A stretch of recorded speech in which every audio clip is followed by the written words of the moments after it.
Sahabat sekalian, kali ini kita akan membacakan buku Winning Strategy, Strategi Jitu Memenangkan Pemilihan Legislatif, karya Monggas Adi Chandra. Dan pada kesempatan kali ini kita akan membacakan mitos dalam pemilu. Berikut ini 7 mitos dalam pemilu yang banyak dipercaya oleh masyarakat, termasuk para politisi yang terlibat, baik sebagai calon wakil rakyat maupun calon kepala daerah. Perlu diberikan koreksi untuk beberapa mitos di bawah ini agar proses politik dalam pemilu bisa berjalan baik. Yang pertama dari 7 mitos ini adalah banyak uang sama dengan menang. Mitos dan kesalahpahaman pertama sangat berbahaya bagi proses demokrasi kita karena menyandarkan tiang demokrasi kita kepada politik uang. Seolah-olah semua bisa dibeli dengan uang, termasuk dukungan konstituen. Uang sebagai bagian penting dari proses pemenangan adalah sesuatu yang tidak dapat dipungkiri, karena biaya politik dalam berlaga di panggung demokrasi tidaklah kecil. Tapi uang bukan satu-satunya instrumen untuk bisa memenangkan pemilu. Perlu perencanaan yang matang, pemilihan tim ses yang benar, strategi yang tepat, serta eksekusi yang terukur untuk bisa memenangkan kompetisi pemilu. Mempunyai banyak uang adalah keuntungan besar, tetapi salah bila berpikir dengan uang yang ada dukungan pasti bisa dibeli dan pasti akan terpilih. Mereka yang ingin bekerja dengan cara instan percaya bahwa politik membeli suara pasti efektif.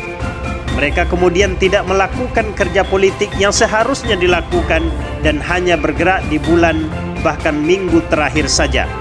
Mereka berharap suara konstituen dan penyelenggara pemilu dapat mudah dibeli. Banyak sekali kejadian baik di pilkada maupun pileg. Mungkin di sekitar kita juga di mana seorang kandidat sudah mengeluarkan dana banyak untuk politik uang dan ternyata tidak berhasil.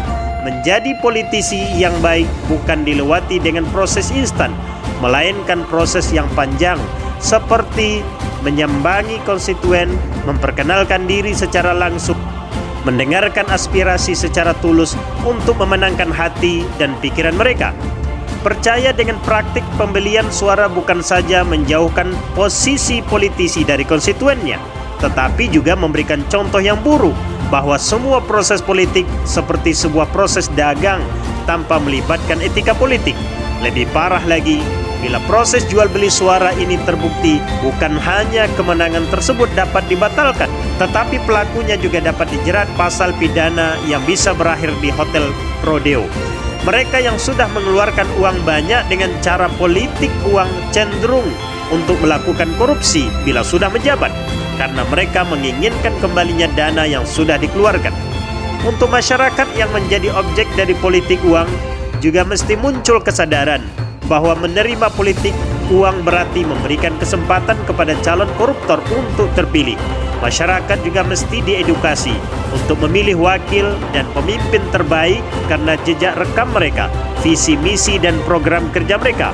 Wakil dan pimpinan yang baik akan memberi balik ke masyarakat melalui kinerja dan program kerja yang baik pula. Bila tidak, maka masyarakat bisa lakukan evaluasi melalui corong-corong demokrasi, dan bila tidak sudah efektif, maka jangan pilih politisi itu untuk periode berikutnya. Demikian bagian pertama dari mitos dalam pemilu, yaitu anggapan bahwa banyak uang pasti kemenangan bakal diperoleh.